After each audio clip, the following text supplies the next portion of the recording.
Movie के start होते ही हमें एक देवी की मूर्ति दिखाई जाती है, जो कि अनाज और धन की देवी होती है। देवी के बारे में लोगों का यह मानना था कि वो धन और अनाज को पैदा करती है और लोगों में बांटती है। इस फिल्म में ये माना जाता है कि इस दुनिया को बनने से पहले इस देवी ने बहुत सारे बच्चों को जन्म दिया। देवी के पहले बेटे का नाम हस्तर था, जिसे वो बहुत ज्यादा प्यार करती थी। पर हस्तर के मन में लालच आ जाता है और वो देवी की शक्ति, जो कि अनाज और धन था, उस पर कब्जा करना चाहता था। हस्तर ने अपनी माँ से सारा सोना तो ले लिया, लेकिन जब वो अनाज लेने गया तो उसके बाकी बहन भाइयों ने उस पर हमला कर दिया और उन लोगों ने अनाज हस्तर को नहीं लेने दिया। हस्तर के भाई बहन उसको मारने ही वाले थे, लेकिन फिल्म के स्टार्ट में दिखाई जाने वाली मूर्ति ने उसे बचा लिया। मूवी का सीन चेंज होता है। वो देवी की मूर्ति अपने बेटे हस्तर को अपने अंदर छुपा के रखती है। उस जगह का नाम अब होता है तुम्बाड़, जहाँ उस मूर्ति ने हस्तर को अपने अंदर छुपा के रखा होता है। फिर वहाँ के लोग उस जगह को मंदिर बना देते हैं और हस्तर की पूजा करना शुरू कर देते हैं, लेकिन हस्तर की पूजा को मना किया गया था। बाकी देवताओं को गुस्सा आ जाता है। यहाँ पर हस्तर का मंदिर बनाया गया था, उस जगह को देवताओं ने गुस्से में आके श्रापित कर दिया, जिससे उस गांव में बहुत ज्यादा बारिश शुरू होने लगी, जो कि कभी नहीं रुकती थी। काफी साल गुजरने के बाद हमें इस गांव तुम्बाड़ में एक औरत को दिखाया जाता है, जो औरत सरकार के बारे में आती है। यहाँ पर एक ही पंडित जिंदा था, जिसका नाम था सरकार। वो सरकार से सोने के सिक्का मांगती है। सरकार उसे देने से मना कर देता है और बोलता है कि ये ऐसे नहीं मिलता, इसके बदले कुछ न कुछ करना पड़ता है। फिर हम दूसरे सीन में देखते हैं कि उस औरत के दो बेटे हैं, जिसमें बड़े बेटे का नाम विनायक राव और छोटे बेटे का नाम सदाशिव राव था। और ये दोनों अपनी माँ का इंतजार कर रहे होते हैं, जो काम करने सरकार के पास जाया करती थी। और यहाँ पर ये दोनों आपस में बात कर रहे होते हैं कि अगर माँ लेट आएगी तो दादी को खाना कौन देगा। इनके घर में एक दादी रहती थी, जिसकी उम्र बहुत ज़्यादा थी, जिसकी बॉडी पूरी तरह से खराब हो चुकी थी। और इसके बाद दोनों भाई घर के अंदर आ जाते हैं और थोड़ी देर में इनकी माँ भी आ जाती है। तभी उसका बेटा उससे पूछता है कि क्या आपको सोने का सिक्का मिला।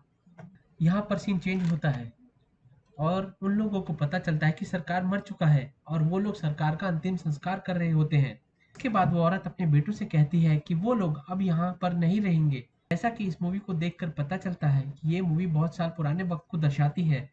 तब कोई भी गाड़ी मोटरसाइकिल जैसी सुविधा नहीं हुआ करती थी। उसके बाद सीन चेंज होता है और हमें दिखाया जाता है कि इसका छोटा बेटा पेड़ की डाल पर बैठा है। तभी वो अचानक से गिर जाता है और बहुत ज्यादा जख्मी हो जाता है। उसका भाई विनायक राव अपनी माँ को बुलाने के लिए जाता है। उसकी माँ अपने जख्मी बेटे को वैद्य के पास लेकर चली जाती है। तभी उसका बेटा विनायक राव अपनी माँ से पूछता है कि अगर दादी को भूख लगे तो मैं क्या कहूँ। तब विनायक राव को उसकी माँ कहती है कि उसे खाना दे देना, और अगर वो तुझे ज्यादा परेशान करे तो कह देना कि दादी सो जा, वरना हस्तर आ जाएगा। और उसके बाद सेम ऐसा ही होता है। विनायक राव अपनी दादी के कमरे के पास जाता है। तभी उसकी दादी उसे पूछती है, क्या तुम्हें खजाना चाहिए। विनायक दादी का कमरा खोलकर अंदर चला जाता है। तब तब दादी उसे कहती है कि सरकार के बाड़े के अंदर खजाना है। इससे पहले विनायक कुछ और पूछता, दादी उस पर अटैक कर देती है और दादी उसको पकड़कर मारने लगती है। और विनायक यहाँ पर उस नाम को याद करने की बहुत कोशिश करता है, जो उसकी माँ उसे बता कर गई थी। दादी उसको खींचकर उसकी गर्दन काटने के लिए अंदर ले जाती है और फाइनली विनायक को वो लाइन याद आ जाती है, जो उसकी माँ कहकर गई थी, सो जा दादी, नहीं तो हस्तर आ जाएगा। और यह सुनते ही दादी सो जाती है। कुछ देर बाद वहां पर विनायक की माँ आ जाती है और विनायक अपनी माँ से अपने भाई के बारे में पूछता है, और उसकी माँ उसे कुछ नहीं बताती, क्योंकि विनायक का छोटा भाई मर चुका था। और अब उसकी माँ उससे कहती है कि अब हमें यहाँ से फौरन निकलना होगा। सुबह होते ही ये लोग एक बोट में बैठकर दूसरे शहर की ओर चल देते हैं। और अब विनायक फिर से अपनी माँ से उस गोल्ड कॉइन के बारे में पूछता है, और तभी उसकी माँ उसे एक गोल्ड कॉइन दे। विनायक अपनी माँ से कहता है कि अगर हम दादी को खाना ना दें तो वो भूख से परेशान होकर हमें खजाने का पता बता देगी। लेकिन यहाँ पर उसकी माँ उसे चुप करा देती है और अपनी कसम देती है कि वो आज के बाद इस तुम्बाड़ गांव में कभी नहीं आएगा। इसके बाद हमें 15 साल बाद का सीन दिखाया जाता है, जहाँ पर हम ये देखते हैं कि विनायक अब बड़ा हो गया था और वो दोबारा से तुम्बाड़ गांव में आता है। शायद आज भी उसके दिल में इस बात का लालच था कि जिस खजाने के बारे में उसकी दादी ने उसे बताया था, इसलिए सबसे पहले वो अपने घर जाता है और देखता है कि उसकी दादी आज भी जिंदा है, लेकिन उनके अंदर से एक बहुत बड़ा पेड़ निकल चुका है। और विनायक फिर से अपनी दादी से खजाने के बारे में पूछता है, और वो कहता है कि अगर आप मुझे उस खजाने के बारे में बता दोगी तो हम दोनों उसे आपस में बांट लेंगे। तब उसकी दादी उसे कहती है कि उसे अब कुछ नहीं चाहिए। तब उसकी दादी उसे ये बताती है कि कई साल पहले वो कुएं में उतरने में माहिर थी।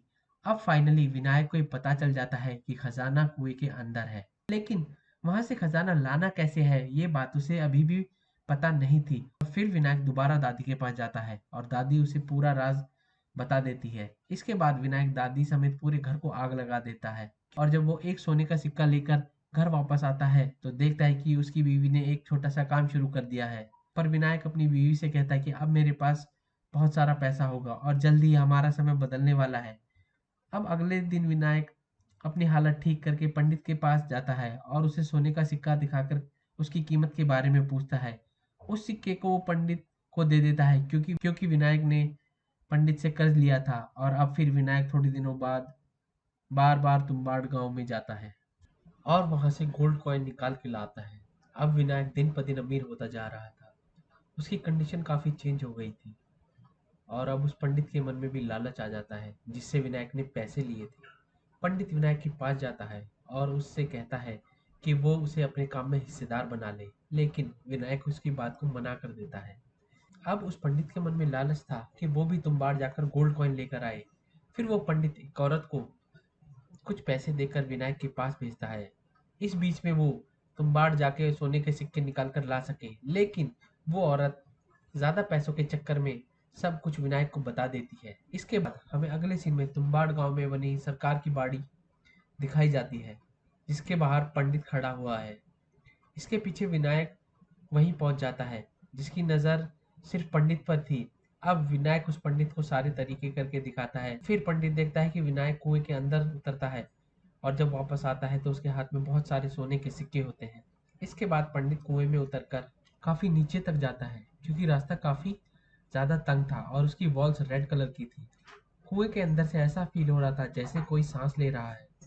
उसके बाद पंडित एक रूम में एंटर होता है, जहाँ पर एक छोटी सी संदूक रखी होती है। पंडित जैसे ही उस संदूक को ओपन करता है, उसके अंदर एक आटे की गुड़िया निकलती है।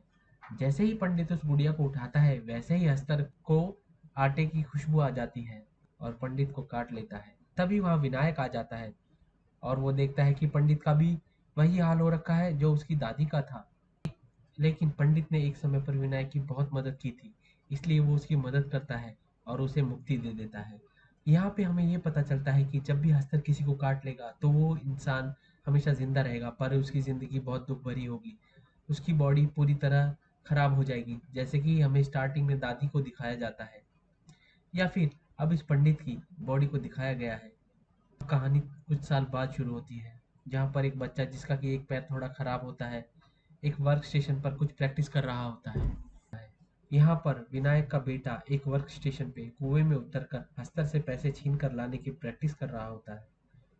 वो हर बार इस बात को नोट करता है कि उसने ये काम कितने मिनट और कितने सेकंड में किया है। और यहाँ पर गवर्नमेंट ने उस गांव को अपने अंडर लेने का फैसला कर लिया था कि अब वो वहाँ कैसे जाकर गोल्ड कॉइन लेकर आएगा, क्योंकि विनायक अब बूढ़ा होता जा रहा था। और अब विनायक अपने बेटे को ही इस चीज़ की ट्रेनिंग देना शुरू कर देता है। और अब विनायक और उसका बेटा तुम्बाड़ पहुंच जाते हैं, और वहाँ विनायक अपने बेटे को आटे की गुड़िया बनाना सिखाता है। और विनायक अपने बेटे को यह बताता है कि जब आटे की गुड़िया बनाए तो उसमें कुछ पत्थर भी मिला दे, ताकि हस्तर को गुड़िया खाने में थोड़ा टाइम लगे, जिससे कि उनको थोड़ा और ज़्यादा वक्त मिल जाए। जब वो दोनों कुएं के अंदर पहुंचते हैं, तब उसका बेटा अपने बनियान में से एक गुड़िया निकालता है, जो कि वो गलती से रखकर भूल गया था। तभी वहां पर हस्तर आ जाता है। वो दोनों हस्तर से कुछ पैसे छीन लेते हैं और वहां से निकल जाते हैं। बाहर आकर विनायक अपने बेटे को बहुत डांटता है। फिर उसका बेटा उसे कहता है कि अगर हम बार बार हस्तर से सोने के सिक्के छीनने की बजाय अगर उससे उसका पर्स चुरा ले, जिसमें बहुत सारे सोने के सिक्के होते हैं, तो हम अमीर बन जाएंगे। तब उसके बाद विनायक और उसका बेटा बहुत सारा आटा लेकर तुम्बाड़ गांव की ओर चल देते हैं। वो दोनों कुएं के बाहर बैठकर बहुत सारी आटे की गुड़िया बनाते हैं, वो कुएं में उतरने के बाद उस कमरे के गेट के चारों ओर आटे का घेरा बना देते हैं, जिसकी वजह से हस्तर उस कमरे से बाहर निकलकर उनका पीछा नहीं कर सकेगा। वो लोग अंदर जाकर बहुत सारी गुड़ियाओं को इधर उधर फेंक देते हैं।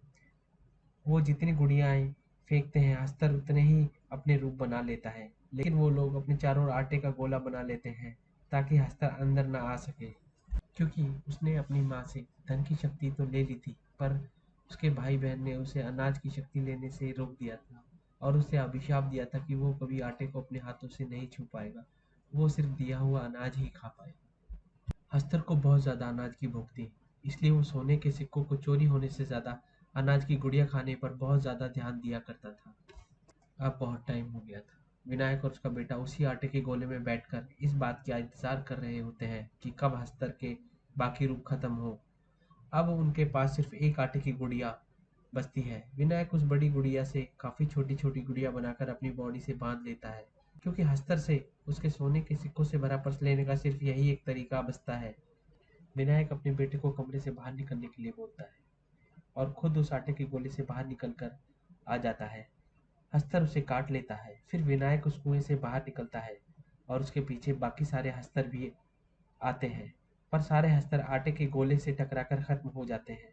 फिर जब विनायक और उसका बेटा कुएं से बाहर आ जाते हैं, तब विनायक का बेटा अपने पिता की हालत देखकर डर जाता है। उसका पिता उसे हस्तर का पर्स देते हुए कहता है कि ये लो, तुम्हें यही चाहिए था ना। फिर विनायक उसे कहता है कि इस जिंदगी का क्या फायदा जो कि दुख और दर्द से भरी हुई है, और वो अपने बेटे को उसे मारने के लिए बोलता है। तब उसका बेटा विनायक से कहता है, बापू सो जा वरना हस्तर आ जाएगा। ये कहकर वो विनायक को आग लगा देता है और मूवी यहीं पर खत्म हो जाती है।